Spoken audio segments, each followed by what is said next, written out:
it's Nona, and I'm here to try a new type of video tonight.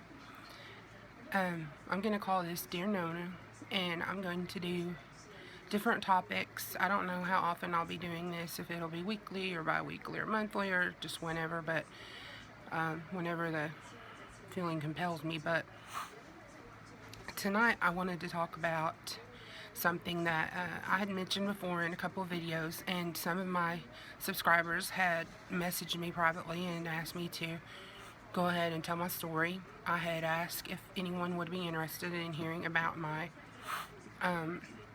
mental health problems and my emotional problems, which is one of the reasons I started YouTube, was as an outlet to talk to people. So anyways, I thought I would do this video.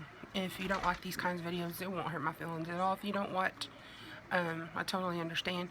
But I just thought I'd give y'all a little piece of me and tell you kind of what makes me tick. So, I've been overweight my entire life since I was a baby. And so I grew up with a lot of teasing and everything. And I was also, very, very, very, very shy, like cripplingly shy, like to the point where my mom had to force me to go to school. And it wasn't a problem that I couldn't do the work or that I was, wasn't smart enough or anything. I made straight A's. The schoolwork actually came easily to me. It was the social interaction that I just could not handle. But I graduated. I did complete some college. During my teen years, when I was 17, I met a guy named Tony. He was my first love, and we had a pretty tumultuous relationship throughout the years, and we had actually broken up and married other people, and by happenstance, he had ended up incarcerated, and a friend of mine and I had looked him up online and found his address, and just out of the blue one day I just wrote him just to see how he was doing. I didn't know if he had anybody that was writing to him or anything, and I figured he might be lonely, and so we struck up a friendship, and then again we turned it into a relationship. And when he got out, he'd been out about 4 months, and on August the 3rd, 2010,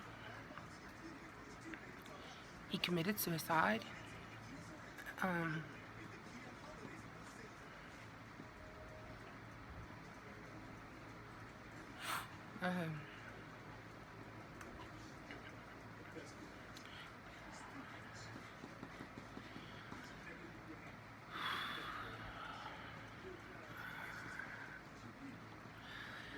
So for about the first 3 years after he had passed, until April 2013, I just suffered through with my depression, and panic attacks and everything, and nightmares, and to the point where it eventually became night terrors. I was hallucinating, visions and auditory, and I just didn't want to go on living. I wouldn't have committed suicide because I know how that feels to be someone left behind who loves someone who committed suicide. So I wasn't about to leave my family with that feeling that I myself had. So that option was out. So I was just forced to stay here and try to muddle through in a life where I felt as if there was no hope. There was no reason for me to be here. There was no reason actually for any of us to be here. I didn't understand the whole concept of why someone needs to be on this earth if all they feel is pain. So I had a breakdown of sorts in April 2013, and my family intervened, and they talked me into going to the doctor. I went to my general practitioner, and she told me that I definitely needed some mental help, some counseling, psych, psychiatric help. And so she recommended me to a psychiatrist, and I've been going to see her ever since April 2013. And I see her monthly, and she diagnosed me with PTSD. Um, that is my main psychological problem, and it stems from Tony's suicide and the violent way in which he died, and my feelings of guilt that I carry still to this day for not being able to save him. Um,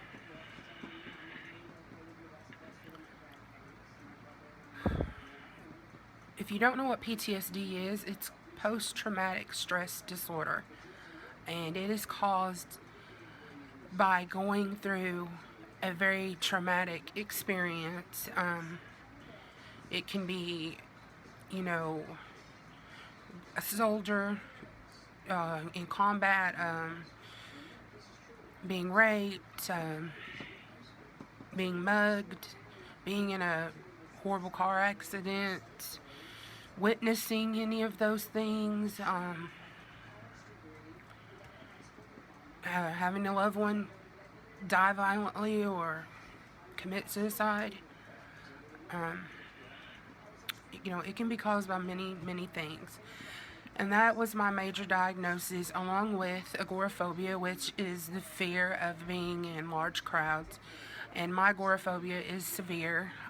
Not only do I not want to be in large crowds, I don't want to be around people in general. If it's not someone in my immediate family, or someone like Jay or Pam, or my ex-boyfriend that I was with for years and years, or my ex-husband, someone that I already know very well, I don't like to be around people. It makes me very nervous, very anxious, and I even have physical symptoms from this. My heart races, my face and chest and arms, they flush bright red, and it's called vasodilation. If I didn't have this makeup on right now, you would all see that my face is bright red. And it's that way the majority of the time in my day-to-day life.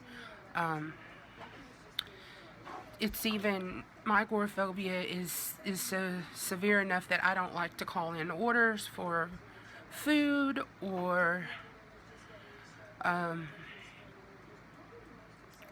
go to doctor's appointments alone. I don't go shopping alone. I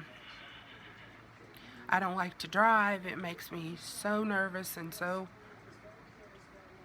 upset.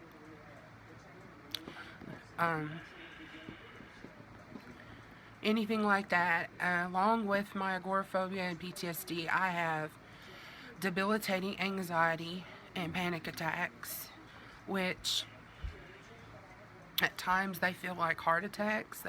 My chest hurts really bad. I just had one a week or so ago, and I told Jay, I'm scared. This one's really bad.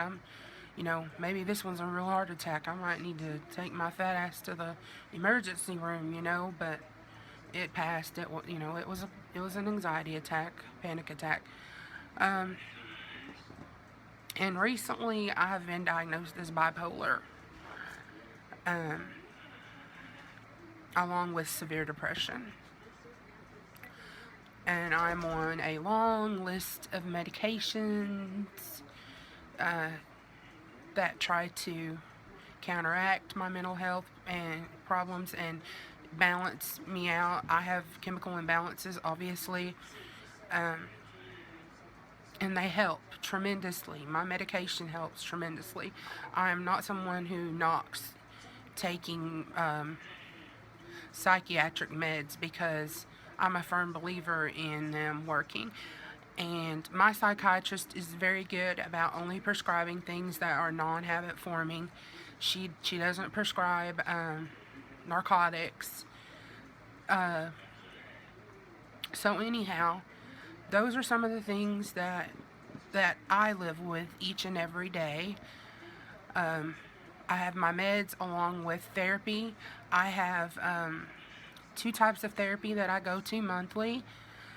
I have just general therapy where I talk to my counselor just about everyday life, what's going on with me, what I've been up to, how I'm feeling, if anything happened that, has been a trigger for me. Triggers are things that happen. It can be a word, it can be an event, it can be anything, an association to something, and it brings back those memories, and it makes your PTSD flare up. You go into a panic mode, and we discuss all that in my general therapy. And then I also have a second type of therapy where we do trauma specific therapy that is specific to Tony's suicide and me dealing with that, and getting through that, moving forward, and the survivor's guilt from that. So that's what I deal with every day.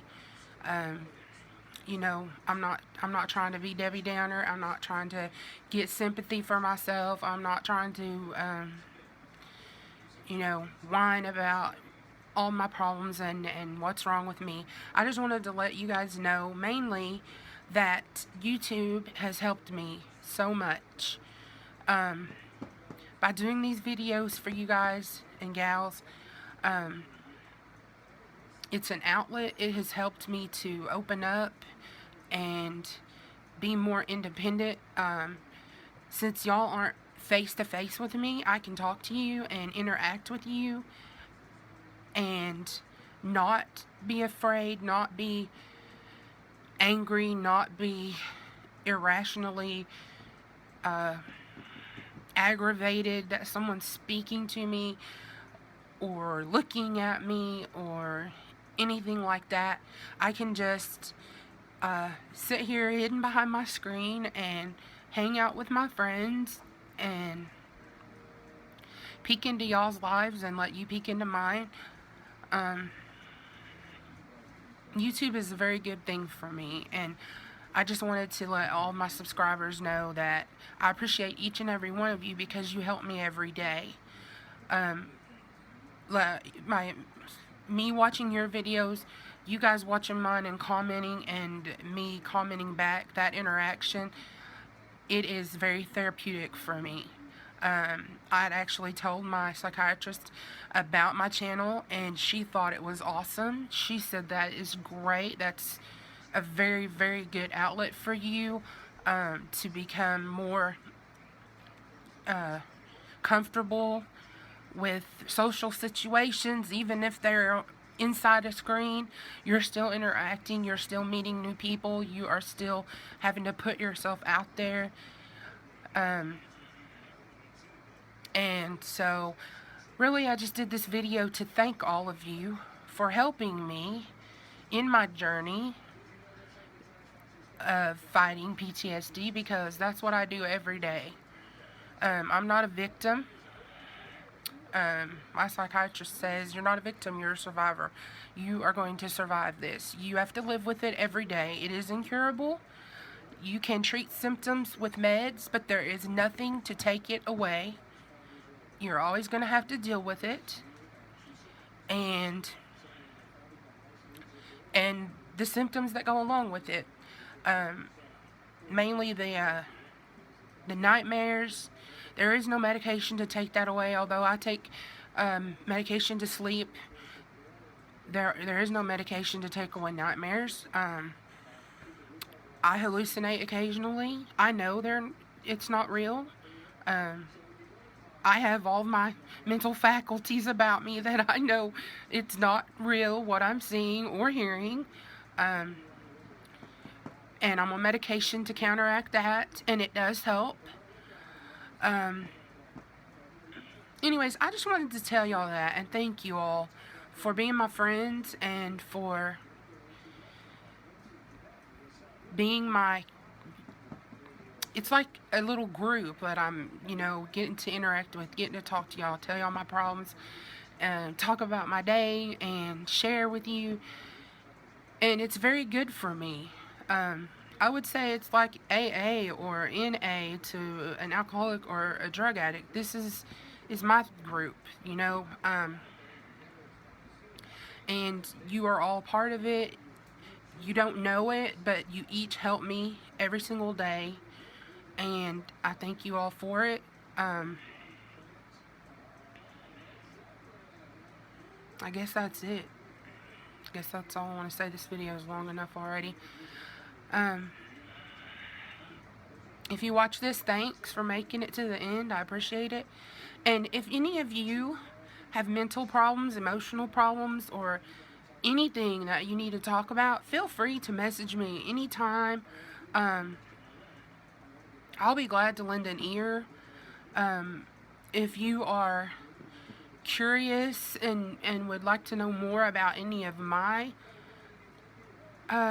mental problems, any of my diagnoses, you can ask questions. I don't mind answering them. And just like my doctor says, we are not our diagnoses. I am not PTSD. I am not agoraphobia. I am not a panic attack. I'm not debilitating anxiety. I am not severe depression. I am not bipolar. I'm Nona. I'm Nona Smith, and I'm a survivor, and I'm going to make it through this. So again, thanks everybody. If you like these kinds of videos, chit chats and such, give me a like, comment, share, subscribe to my channel. If you have a channel, I will subscribe back. And thanks again, and I'll talk to y'all later. Bye.